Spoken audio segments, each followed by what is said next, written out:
Assalamualaikum warahmatullahi wabarakatuh. Pada video kali ini, saya akan menjelaskan materi mengenai analisis laporan arus kas, di mana video ini dibuat untuk pemenuhan tugas pada mata kuliah Sistem Informasi Keuangan.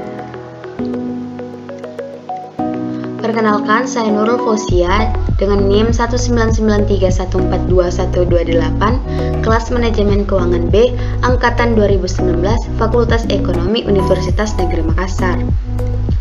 Baik, langsung saja saya akan menjelaskan pengertian laporan arus kas. Laporan arus kas merupakan laporan yang menunjukkan semua aspek yang berkaitan dengan kegiatan perusahaan, baik yang berpengaruh langsung atau tidak langsung terhadap kas. Laporan arus kas harus disusun berdasarkan konsep kas selama periode laporan. Laporan arus kas terdiri dari arus kas masuk dan arus kas keluar selama periode tertentu. Laporan arus kas terdiri ke dalam 3 kategori, yaitu yang pertama aktivitas operasi, meliputi transaksi-transaksi yang tergolong sebagai penentu besar ruginya laba bersih. Yang kedua, aktivitas investasi, terdiri dari membeli atau menjual tanah, bangunan, dan peralatan.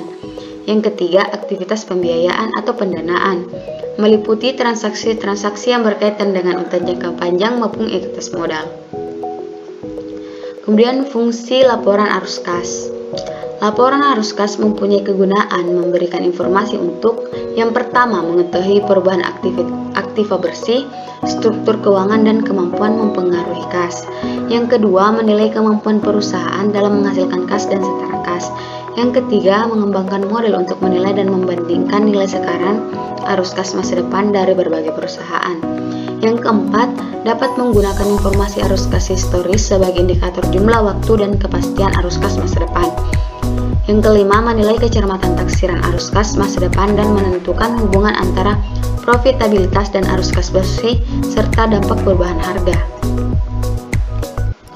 Metode penyusunan laporan arus kas. Yang pertama, metode langsung adalah suatu metode penyusunan laporan arus kas di mana dirinci semua aliran masuk dan aliran keluar dari aktivitas-aktivitas operasi. Metode langsung menghitung saldo operasi dari selisih antara kas masuk dari pendapatan usaha dengan kas keluar untuk beban usaha perusahaan.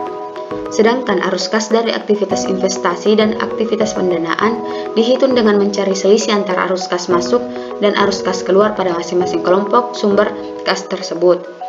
Arus kas bersih masing-masing kategori dijumlahkan untuk menghasilkan arus kas bersih total, yang kemudian ditambahkan dengan saldo kas pada awal periode, sehingga menghasilkan saldo kas pada akhir periode tersebut.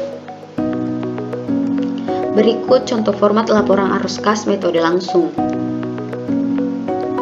Yang kedua, yaitu metode tidak langsung, adalah suatu metode penyusunan laporan arus kas di mana dibuat rekonsiliasi antara laba yang dilaporkan dengan aliran kas.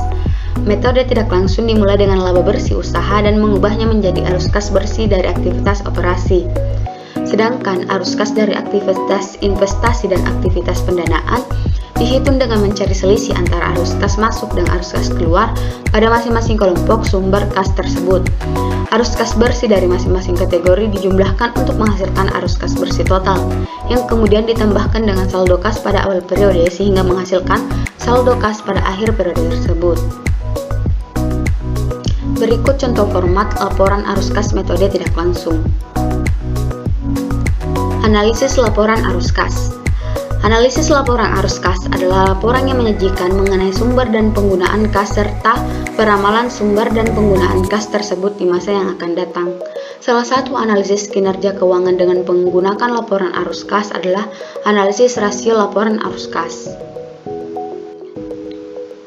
Analisis rasio arus kas. Yang pertama, arus kas operasi terhadap kewajiban lancar. Rasio ini menghitung kemampuan kas dalam melunasi kewajiban lancar. Rasio ini diperoleh dengan membagi arus kas dengan total kewajiban lancar. Melalui rasio ini dapat dilihat kemampuan perusahaan dalam membayar kewajiban lancarnya. Adapun rumus rasio arus kas operasi terhadap kewajiban lancarnya yaitu arus kas operasi dibagi dengan kewajiban lancar. Yang kedua, rasio arus kas operasi terhadap bunga. Rasio ini digunakan untuk memenuhi kemampuan perusahaan dalam membayar bunga pinjaman kepada kreditur yang dananya bersumber dari arus kas perusahaan. Adapun rumusnya yaitu arus kas operasi ditambah dengan bunga ditambah dengan pajak, kemudian dibagi dengan bunga. Yang ketiga, rasio arus kas operasi terhadap pengeluaran modal. Rasio ini digunakan untuk mengukur arus kas yang tersedia untuk pengeluaran investasi. Rasio ini dihitung sebagai hasil bagi antara arus kas operasi dengan kas yang dibayarkan untuk pengeluaran modal, seperti pembelian aset tetap, akuisisi bisnis, dan aktivitas investasi lainnya. Adapun rumusnya itu arus kas operasi dibagi dengan pengeluaran modal. Yang keempat, rasio arus kas operasi terhadap total utang. Rasio ini menunjukkan kemampuan arus kas perusahaan dalam melunasi seluruh kewajibannya, baik kewajiban lancar maupun jangka panjang. Adapun rumusnya itu arus kas operasi dibagi dengan total utang. Yang kelima, rasio arus kas operasi terhadap laba bersih. Rasio ini menunjukkan seberapa jauh penyelesaian dan asumsi akrual mempengaruhi perhitungan laba bersih. Rasio ini dihitung sebagai hasil bagi antara arus kas operasi dengan laba bersih.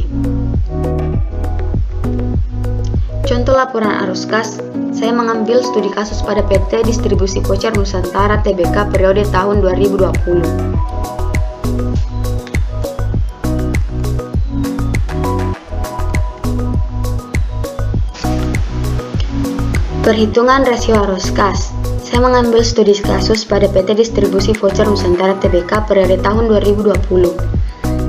Dapat dilihat pada hasil perhitungan berikut. Yang pertama, pada rasio arus kas operasi terhadap kewajiban lancarnya diperoleh nilai hasil bagi yaitu sebesar 0,15.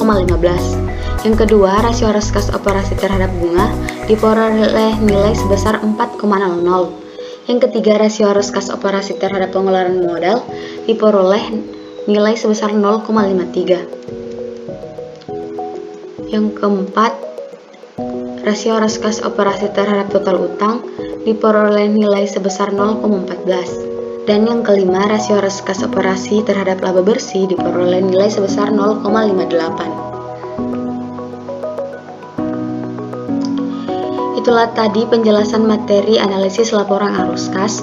Kurang dan lebihnya mohon dimaafkan. Wassalamualaikum warahmatullahi wabarakatuh.